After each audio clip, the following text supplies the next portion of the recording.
Hey there, in today's video we're going over the 2022-2023 TMSCA General Math Test number 9. Let's do it. Alright, number 31. 5 times 10 to the power of 4 plus 7.6 times 10 to the power of 5 equals what in scientific notation?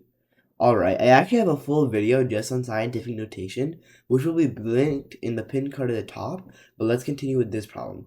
So we have a 5 times 10 power 4 and 7.6 times 10 power 5. Alright, let's start off with the 5 and convert this to its standard form. So if there's a 4 as the exponent value for the 10, that means that we can just make it 5 with 4 zeros. So 1, 2, 3, 4. So this becomes 50,000. Next, we can do the same thing with 7.6. So we have 7.6 and the exponent value of 5. So we can add 5 zeros, right? Well, no, because you have a decimal place here. So you need to get rid of the decimal place by moving it back one spot. And in turn, you get rid of one of them, making this exponent value 4. So this becomes 76 times 10 power 4. Now you can add the 4 zeros. So this becomes 76, 0, 0, 0, 0. Alright, so now we have the two numbers, 50,000 and 760,000. Now we just need to add them up. So 760,000 plus 50,000. That yields 810,000. Alright, now we need to convert it back into scientific notation. For that, what we can first do is we can count the zeros. So there's 1, 2, 3, 4 zeros. Alright, now, however, we're left with 81. In scientific notation, our number always has to be between 1 and 10. So we can just bring the decimal one more spot back to make it 8.1. Alright, so now we've used up 5 slots behind the decimal place. So we can say 10 power 5. And then we're multiplying that by the number we have left, which is 8.1. And that's your answer. Next, if pi equals 3, what is the volume of the cylinder below? Alright, so in this problem, they're asking for the volume. The formula for volume is base times height times length. However, with a cylinder, it's just the area of the base. So area of base times the height. Alright, the way we find the area is pi times the radius squared. Alright, so then we multiply that by the height. Alright, now we can solve this problem because they've given us all the key information. First, pi is equal to 3. Next, the radius is just 5 because the diameter is 10 and the radius is half of that, which is 5. So that's 3 times 5 squared times 24. So 5 squared is 25. 3 times 25 is 75. And 75 times 24 is 1,800. And that's your answer. Next, a direct variation passes through the points 12, 15, and x 65. Find the value of x. Alright, so a direct variation equation, the formula for that is y is equal to k of x. Alright, another thing you need to know about direct variation equations are, when it is graphed on the coordinate plane, it always passes through the origin, the center point, or 0, 0. Alright, now that you know this, we can solve this. So we can set the values of 15 and 12 equal to y and x in this problem. So that means 15 is equal to k of 12. Alright, now we need to figure out 12 times what equals 15. Well, 12 times 1.25 is actually equal to 15, which means k is 1.25 or 5 over 4. So now we know k is equal to 5 over 4. Alright, now we can solve for x. So now in the second coordinate, we're given the y value of 65. So that means 65 is equal to 5/4 of x. Alright, now we just need to figure out what x is. The value of x that satisfies this problem is 52, because 52 times 5 divided by 4 is equal to 65. And that's your answer.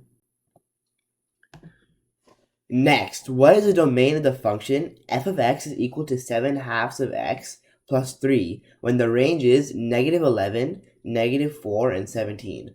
Alright, so what you need to know is what is a domain and what is a range. A domain is just your set of x values in a set, and your range is a set of y values in a set. Alright, so when they've given us this problem, we can substitute the range into this equation, f of x is equal to 7/2 of x plus 3, and then solve for the x values. Okay, so what we need to know is, we need to know where y is in this equation. One trick is, whenever there's an f of x, you can always just rewrite that as y. So y is equal to 7/2 of x plus 3. Alright, now we can substitute each of these three values to find the x value. First, -11. So -11 is equal to 7/2 of x plus 3. The first thing we can do is we can subtract 3 from both sides to make this. -14 is equal to 7 times x divided by 2. Alright, so that means the -14 is equal to 7/2 of x, or 7x divided by 2. Now we need to figure out what the x value is. We can do this by figuring out the fraction. Alright, so what I mean by that is you want to get rid of the denominator. The way we get rid of the denominator is we multiply it onto both sides of the equation. So now this becomes -14 equals 7/2 of x, and both sides times 2. That makes it -28 is equal to 7x. And then we can just divide out the 7 to get x equals -4. Alright, so now we can repeat this process for every single range value. However, in this problem, we don't need to do that because we've already got a -4, and there's only one set that has -4 as an answer, which is D, and that's your answer. Next, in a 30, 60, 90 special right triangle, if the measure of the long leg is 15√3 centimeters, how long is the hypotenuse? Alright, so in a 30, 60, 90 special right triangle, when they give us the measure of the long leg, which is 15√3, we can always assume that this is the same thing as x√3, which means x is equal to 15. Now the reason this is important is the measure of the hypotenuse of this triangle will always be 2x, which is 2 times 15. So in that case, it's 30, and that's your answer. Next, a widget increased by 25% is a gidget decreased by 50% is a pidget, and a pidget increased by 80% is a cridget. If a widget is equal to 24, what is the value of a cridget? Alright, so we know that a widget, or a W, is equal to 24. We also know that 1.25 of W, which is just a 25% increase of W, is equal to G.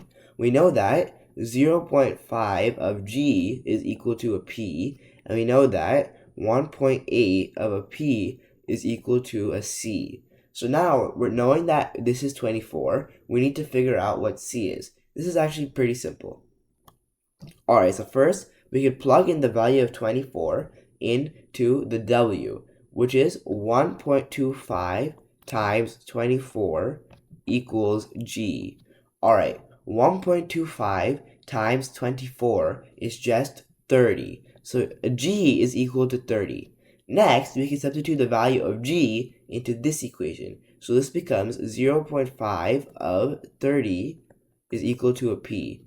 0.5 of 30 is just half of 30, which is 15. So a P is equal to 15. Next, 1.8 times P is equal to C.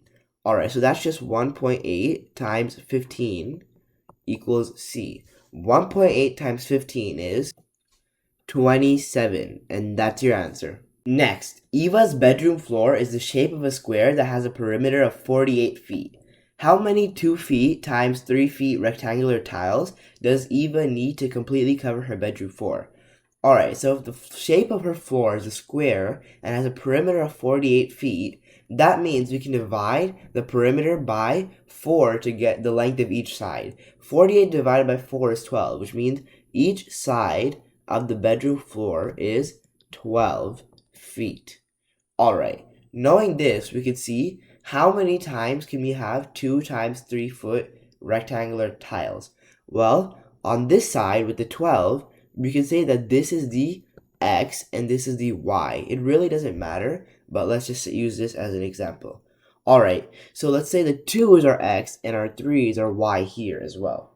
So, if we align up the 2's amongst the x line right here, we have 6 different tiles with the length of 2. So that's 1, 2, 3, 4, 5, 6. Alright, now on the other side, on the y side, we can have 3 foot rectangular tiles. So how many times do 3 foot rectangular tiles go on this y side? It's 4 because 12 divided by 3 is 4. Alright, that means that there are 4 ways we can put it on this side and 6 on this side. So you can just multiply the 6 and the 4 to get 24, and that's your answer. Next, how many permutations can be made of 7 items taken 4 at a time? Alright, we first have to identify the factors in this equation. So we have 7 and 4. So our 7 is our n and our 4 is our r value. The formula for permutations is just n factorial divided by n minus r factorial. Alright, so we can pretty easily solve this. So first, that's 7 factorial on top divided by 7 minus 4 factorial, which is just 3 factorial. Alright, so when dividing a factorial by a factorial, you could just cancel out all the numbers that start with the denominator. So what I mean by that is, we first need to know what a factorial is. So a factorial is just when you multiply a number by every number before it. So 3 factorial would be 3 times 2 times 1. And 4 would be 4 times 3 times 2 times 1. Just like that. So when we write out 7 factorial, that's 7 times 6 times 5 times 4 times 3 times 2 times 1. And 3 factorial is just 3 times 2 times 1. However, if you see, there's a 3 times 2 times 1 on the top and bottom, which means they cancel out. So now we're just left with 7 times 6 times 5 times 4. Alright, we can do that pretty simply. So 7 times 6 is 42. 42 times 5 is 210. 210 times 4 is 840, and that's your answer. Next, what is the name of the regular polygon with an exterior angle of 40 degrees? Alright, so this is actually pretty simple because the formula to find the exterior angle of a polygon is just 360 divided by n, where n is the amount of sides. However, that will get us our answer. But in this case, we know our answer, but we don't know n. So this is equal to 40. So what we can do is, we can switch out the places of n and 40 to get 360 divided by 40 is equal to n. And now this is pretty simple to solve. So 360 divided by 40 is 9. That means the amount of sides is 9. So a polygon with 9 sides is called a nonagon, and that's your answer. Next, if x squared is less than 144, what is the sum of all positive integers x that satisfy the equality? Alright, so first we need to know what squared what put in the value of x is equal to 144. And the answer to that is 12, because 12 squared is equal to 144.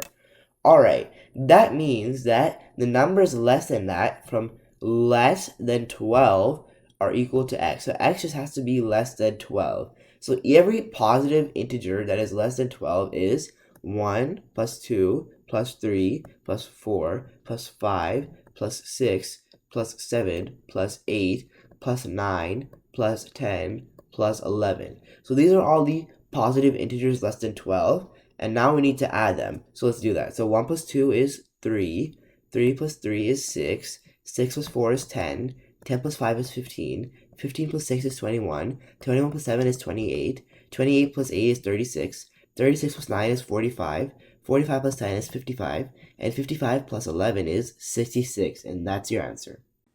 Alright, that's it. Thanks for watching. If you found this video helpful, please make sure to show your support. These videos take a lot of effort to make, and I would really appreciate it.